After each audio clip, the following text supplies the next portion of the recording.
Talking about Get Smart, do you think that it was intended to be subversive? In other words, that there was yes. some there was a social agenda to it on the part of the writers? Oh, absolutely, without question. And I once said I remember asking Buck if he thought that this really did help, could you really make change?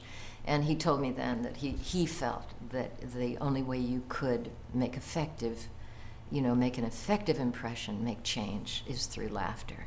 And I thought it's probably true, because when you laugh, you're open. People are open then. It's the same with Archie Bunker later on, that you could laugh, and then you could see yourself in, perhaps in his prejudice.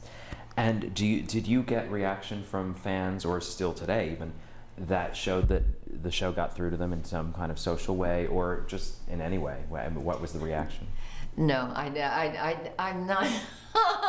Okay, we're testing the premise now. No, nobody said they changed and became a progressive or something because of Get Smart. But they would come up and say how entertained they were. Oh, there's no question about that. So yeah, maybe they didn't know on some subliminal level it was working on them. What kind of things would people come up, and do people still come up and say to you about 99? They say, do you remember that time, and you were wearing this microchip in your ear, and you had this, I haven't a clue what they're talking about. They watch them over and over again, and it's been so many years.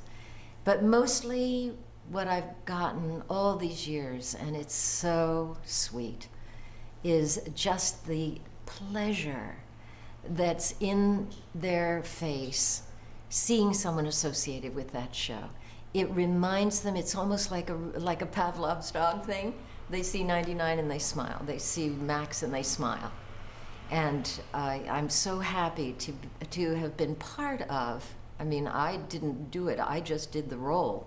It was the container itself, the entire package, that makes that effect. But I'm so pleased to have been part of it, because it's nice to know that you've been part of something that's brought pleasure to people. And it's also just made my life so sweet, when people recognize you, and it just makes the day sunnier. It's like if we were just more polite to each other and smiled at each other more without recognizing each other from television, how much sweeter life would be, wouldn't it? Exactly. Let's talk about 99. You played perhaps the only character I can ever think of who didn't really have a name other than her agent number. Right, she was just another pretty number. She never had a name, and in fact, some trivia books report her name as Susan Hilton, but then at the end of that episode, if you remember, you revealed that was just a code name for that mission. Yeah. So she really had no name. But what else do we know about her? What were her interests? And talk about, was she good at her job? What was her life like, and why did she love Max so much? She 99 was really a line drawing. 99 was a cartoon, She was a cartoon with a warm current going through this cartoon, but she didn't have many aspects. She was a very selective little package. And so 99 didn't have a name. She also didn't have a background. Presumably, to be hired at Control Headquarters, she had to have a background, but that's top secret. Did I ever give a thought to 99's background? Not for 1 minute. She was totally preoccupied with adoring Max. That was her, that everything else was shoved out. There was just no room in the container for a past or a future. It was all Max all the time. And that she was excellent, well, she was born that way. She was born excellent. She was born smarter than Max. And she was born to love him. But yet, in an era where there was so much dawning feminism, she wasn't exactly a feminist in the way she lived for her man. She was a post-feminist. Okay. This was in, as you say, just the dawn of this, there's been feminism before, but of this wave of feminism, which really was quite a tsunami, actually, of feminism that was coming up. She was still somewhat a 50s girl. She respected the man. She would never, just as it's what I grew up with, of being respectful to my dad, We would never talk back to my father. We would never speak to him disrespectfully, like I see kids doing with their parents, you know, who think that that's good for the kids to feel powerful or something. And, you know, maybe it is. But I didn't grow up that way. So I had a natural respect for men and a natural courtesy. And 99 certainly expressed that through Buck Henry's writing. I didn't write that, you know, but it was there to be played that way. And I think it did come from the sensibility of what had been. And yet what they did, because there wasn't a character like this yet on television, they made her smarter than the guy. But she didn't use that against him. That was just another fact of life, the way it should be, that some people are just better at their jobs than other people, but it doesn't mean you don't love the person who's not as good. Although sometimes she'd let him think of an idea think that he thought of an idea that she had actually come up with. Yes, and that was part of her courtesy. And you know, she didn't want it. She just treated him with kid gloves, and she didn't sneer at him. She wasn't contemptuous. I think she was a nice lady. And then we went into the feminism part after Get Smart, you know, after that character had been established in that way, where the women were much more confrontational. She had not lived into a confrontational time. And then I think where we are now, to a great extent, is kind of modified, has modified that in-your-face attitude of, you know, I'm as good as you are, because I felt like I wasn't. I think the more women have confidence, the more they don't have to, you know, they don't have to push home their point in a way that's offensive. Do you think that 99 evolved over the course of the series? I mean, she did become a wife and mother in the 4th and 5th seasons, Yeah. but also I noticed in one of the great comic gems of the series is your reactions to Max's stupidity. The eye rolling that 99 would often do is always the highlight of a scene. They would often use it as the button of a scene, right, as the payoff. Mm-hmm. Do you think that 99 was getting more fed up with Max's stupidity as time went on, as she kind of dawned herself, as coming out of her shell?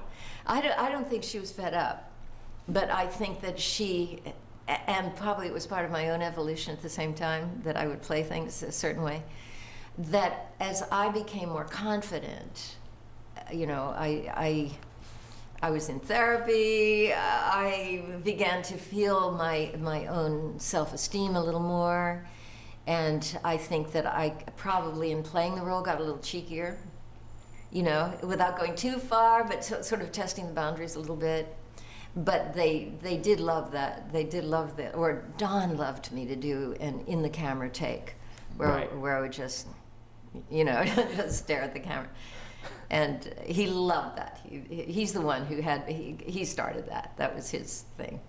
Can you tell me about Don? What was your first impression on meeting him? What was it like working with him? I didn't really have an impression of him. We showed up to do the pilot, and suddenly I was brought on the set, and we were doing the scene. I hardly had a chance to even digest what he looked like. I'd never met him until that moment when the camera was, you know, when they were putting the marks down on the floor and saying, "This is your co-star, this is..." So and he didn't relate to me at all, and nor I to him. We didn't talk to each other. We just did our scene and went home. And that was the last I saw of him. You know, there was a pilot. And he was very involved because this was a big, big deal for Don. I was a supporting character. I wasn't really a co-star. And so I did my job, and that was the guy who was the star of the show, and I did my scenes with him. I said my lines, and he was the character, and he said things to me, and I responded, and that was it. But Don was not, it was totally separate from Max. And for a long time, I think that was true, that I related to his character, but Don and I didn't relate to each other. Not that we weren't totally polite, you know, and courteous to each other. Yeah, you know, he was just always very, very nice to me, and I to him. But but we didn't have any off-camera rapport for a long, long, long time.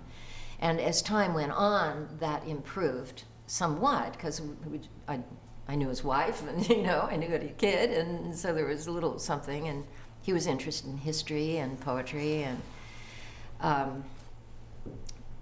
so I think at the end of the series, he became, it was like I said at at the memorial, that for a long time it was Don and Max, and then it was sort of Don Max, and then it was Don, So I think that was the evolution of our friendship, which at the end was very sweet and affectionate. What were his strengths in the role and working with him as an actor? What was he so good at that made Get Smart so memorable? Energy, and it's that energy. I mean, that's the thing that comes to my mind. And he infuses you with energy. The drive of that scene, of those scenes, the staccato of his personality would just make your heart go faster, and you would just get up there, and it's like, it's like somebody, if you're playing tennis, they maybe lob the ball back to you, he just smashes it back, and then you smash it back, and then and it's a wonderful, exhilarating game. I think that is the thing the deliciousness of that. His timing, and that's all part of it. It was how he used that energy, and the way you get in. It's like dancing with somebody, and especially if you're the female partner in a dance, the male leads, right? Especially if you're doing Latino dances and the male really leads. But it looks as though you're making those decisions for yourself at the same time he's making them. And that's what it's like to act with Don, because you become so much one little dynamic, emotion together that you don't know who's driving it, but he was. And he had such a specific delivery that I think helped empower the popularity of these catchphrases that the show spawned. Did you hear a lot of people repeating catchphrases back to you during the run of the show? Would people come up to you and say, "Sorry about that, Chief," or "Missed it by that much"? And I hear it all the time now. I in restaurants, I'll hear people say, "Sorry about that, sorry about that," and I want to say, "Hey, I was there when they did that." Right. Well, and your book, jumping ahead a lot, your book had "and loving it" in the title, didn't it? Living alone and loving it. So was that a deliberate reference to the catchphrase? Yes, it was. Talking about some of the other people you worked with in the cast, Ed Platt, I'm going to give you some names if you can just give me your impressions of what it was like to work with them. Ed Platt, gentle, tremulous, huge talent. He'd been an opera singer. A voice. I think if we're just saying one thing, like, well, it doesn't have to be just one. Voice, warmth, and tremendous sensitivity, and really professional, just total professional. He was just right there. He was the anchor to that show. Ed was. Just his gravitas made it believable. And that voice that rolled out of him. He was marvelous. Was he that serious in person, or was he more of a cut-up? He was sweet. He was very sweet. But we never socialized, so I can't say I really got to know it. This often happens in series, where you more sense the person, you're around them so much, but you don't necessarily know details of their lives. Of course. The creators, Buck Henry and Mel Brooks, did you have much contact with them? Well, with Buck, of course. We adored Buck. Everyone adored Buck. He stayed with the show for 2 years, I guess. I thought it was 3. He said it was 2 recently. Mel was not there because he and Buck wrote it, the pilot. And then I think, I may have this wrong, but I think Mel wrote 3 episodes over the course of the show, and I think he directed it once or twice. So he was not really in my life, and so I didn't. of course, admired him and revered his gifts, you know, and later on I got to know him better, you know, and socially. But at the time, Mel was really not, he was really not part of the group that we worked with month in, month out. It was Buck. I believe your showrunner, Leonard Stern, correct? Was he the showrunner? Yeah, we didn't call it that in those days. Right. The executive producer. Yeah. What were his strengths? What was it like working with him? Oh, he's brilliant. Leonard he's a brilliant gift, a writer. It was his overseeing the whole package. He was a huge presence. When he came on the set, everybody was aware Leonard was on the set because he's enormous. I mean, tall guy and imposing, and he again has this voice, and he was like a huge mother hen, you know, huge mother hen.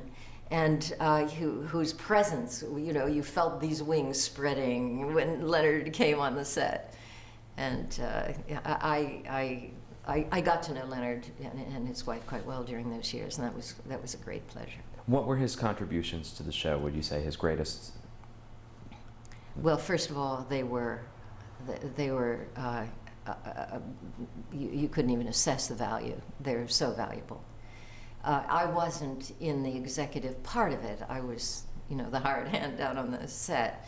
But I know from other people, you know, who worked with him, and I know from just in general how he controlled that show. He was certainly the daddy of it. And he was a partner in Talent Associates, so that was the organization.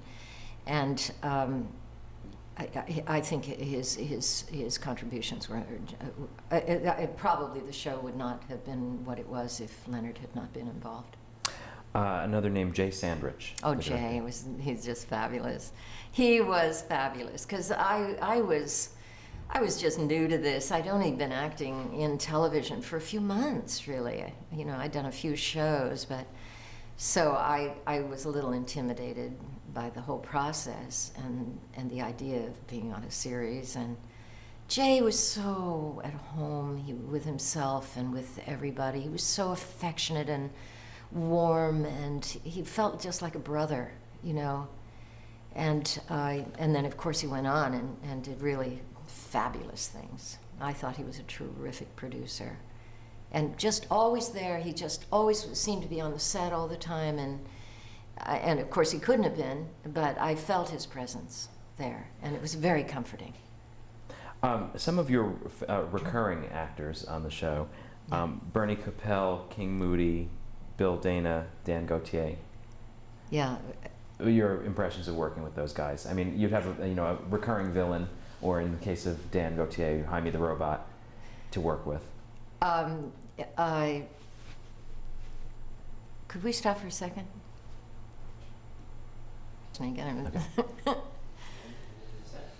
I was asking about your recurring actors in the show: Bernie Capel, King Moody, Bill Dana, and Dick Gautier. Yeah. I asked Bernie recently, who I always thought was just a great guy. Bernie jumped rope. He got me jumping rope. For years I jumped rope because of Bernie. But I asked him recently, all of the television he's done, because he's done so much. I said, what was the greatest role you ever did? And he said, Siegfried. And why did he say that? Because it was a brilliant opportunity to play that over the top. It was in the realm of Sid Caesar, you know. It demanded that kind of courage and gift to pull it off, and he did it just like a breeze. He was fabulous. It was, everything about that performance was perfection. And yeah, he said that was the best thing he ever did. We don't shush here, as he said. We don't shush, but the way he said it with just the juice coming out of his pores, I mean, he was great. And Dick Gautier was just amazing what he did with that role. These actors getting an opportunity to do really extreme character roles and to show what they can do. It was beautiful. And how about the writers of the show? Were there particular writers that you had any knowledge of their contribution, or I know that it wasn't something you were involved with on a day-to-day basis. That Yeah. you knew them. Let me answer one more thing about Of course. Bill Dana. I just Of wanted course. to go on down the list. Bill was the world's sweetheart, and of course he was a great friend of Don's. They had been partners. I think they were writing partners at one time, and they were on that series together that they did. The Bill Dana Show, correct? Isn't that where the Don Adams's Glick impression came from? That's right. And he was Jimenez. Jose Jimenez. Yeah. Jose Jimenez. And he was just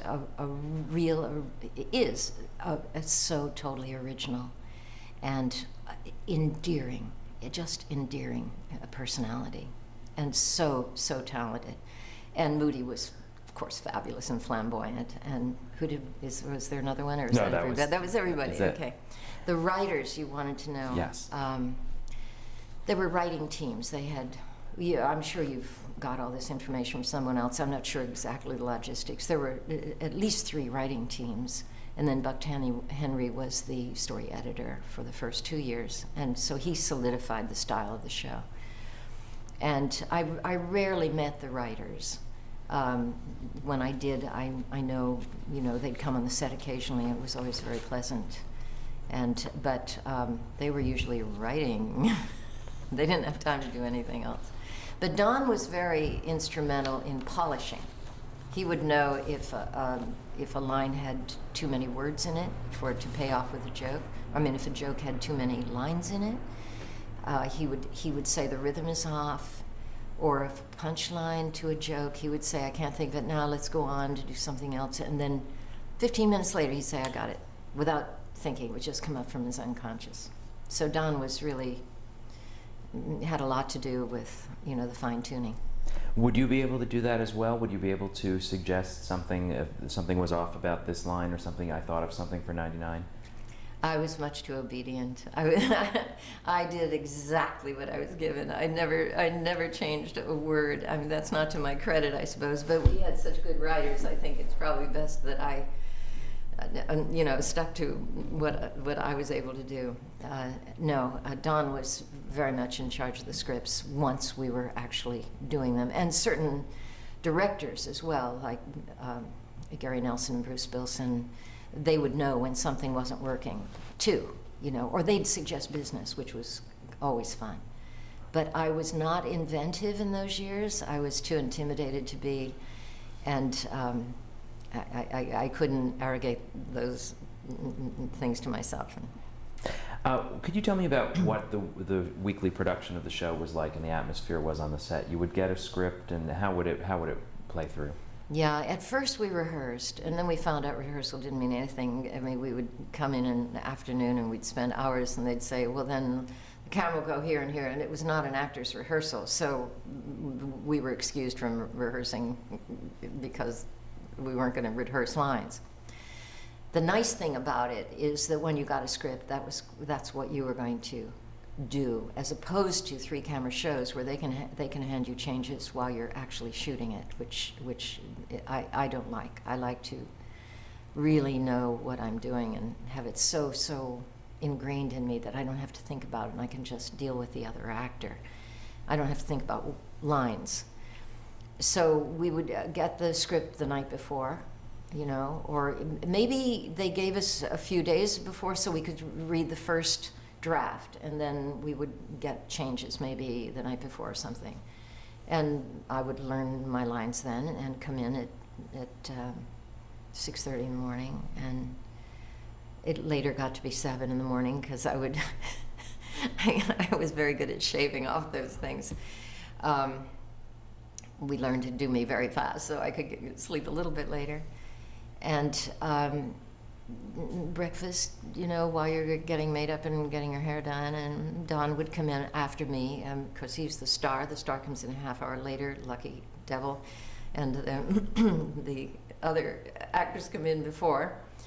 And we'd say hi, I'd be in the next chair, and we're pretty sleepy time at that point. And then they'd call us onto the set. Usually my hair was in curlers, and I was embarrassed and half dressed, and to mark where, to rehearse the scene and mark it. And then go back and finish getting dressed, and then go on the set. And a great deal of time, as you know, is waiting, for things to unfold, lighting and all the mechanics of doing a one camera show.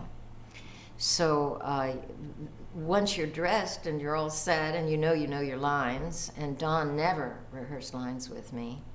In fact, Don didn't read the scripts until he got on the set. And he had such an amazing memory that he would say to the script girl, okay, what do I say in this scene? And he would just kind of close his eyes, and she would read it to him. And he would have her read it again, and there would be long speeches. He'd say, okay, I got it. He wouldn't miss a word. He wouldn't miss a word, ever. And I'd be home at night going over it and over it and over it. I'm sure I have it, I'm sure I have it, And he would just come and do that. It was, and people would put bets on it. The crew would bet if he could get through it. And so for Don, he was a gambler. It was just a game, to see if he could do it. So that was fun. Those were fun times. Doing a comedy is so much more cheerful an experience than doing a hospital drama. I've done some guest shots on this. And to, be in a dreary set. We were in colorful sets. We were like kids in kindergarten playing dress up, with little toys that we shot at each other. And it was a very regressive sort of experience and quite charming. Sounds it. How many shoot days would you have for each episode? How would that progress? Eventually they got it down to 3 days a week, and then about every 4 weeks they would add another day to clean up what they've missed on several shows. Okay. I want to talk about some specific episodes, and I want to ask you to chime in with your favorites or least favorites, but some of the most famous episodes of the show, for example, a huge episode was Max and 99's wedding. There was also a big episode, the birth of Max and 99's twins. What are some of your favorites? Do those rank up there, or do you have favorite moments or least favorite moments? Well, it says something about my motherly aspects that I have no recollection of the twins whatsoever. No, the wedding was not, except the wedding was all about that thing that 99 was wearing on her hair, that helmet of flowers that she was wearing on her hair. Was that ridiculous even then? It was it was so cutting edge fashion that it was just perfect. Yeah. It was just a good thing to do. There was some wonderful designer up in San Francisco. We went up there and picked that out. And you've never seen anything like it since, no. Right? What is that? My favorite episodes. Okay, my favorite episode is the one where Max and 99 are dressed like Charlie Chaplin, and he proposes to her, and she's in a mustache and bowler hat. That just touched my fancy. That would be the condition she was in when he proposed. Plus, I loved the whole, they did it. What is that? Fast motion. Fast motion, and all of that stuff. It was fun. That was really fun. I know you had one moment where you were in some peril. There was a flooded shower or a flooded phone booth scene. Oh yes, no, it was not my favorite.